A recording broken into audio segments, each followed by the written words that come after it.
zpěvačka do 37 let, do krásného románu, Praha spálena 16. Ten tvůj inzeruje. Máte školu, že není radno na insertní nabídky dávat plnou adresu a jméno. Pojďte se mnou. Jana ležela na bílém nemocničním lůžku bez hnutí. Jen těžce dýchala a sotva mohla pootevřít oči. Oba se k ní vrhli. Z jakého důvodu? A ta je vdaná a je ještě pořád svobodná. Vstoupil rozářený Petr.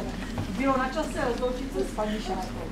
Och ne, řekla, jsem slunci zvyklá a nevadí mi. Co jste dělal v noci v divadle?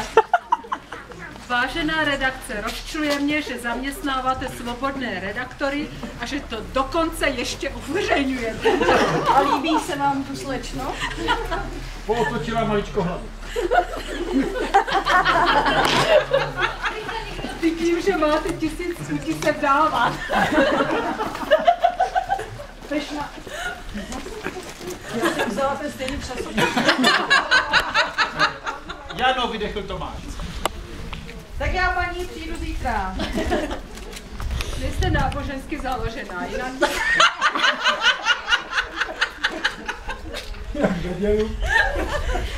Jinak byste se svými sňatkovými potížemi nestílela v novinách. To rád slyším. No jistě s doktorem Karešem špatně dopadla. Po tuto suchou náladu dělal plukovník Neville, který se po ženě smrti díval na Kusnově očima své dcery.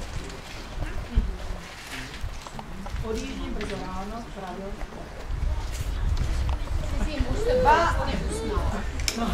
Vám, mladí lidé, kteří čtete náš list, platí rovněž tato slova. Buďte opatrní ve styku s nejmenšími sourozenci nebo s dětmi svých známých, jste-li nemocní, máte chřipku, pokouší se o vás angína a podobně. Nedýchejte na tato děcka, nemazlete se s nimi.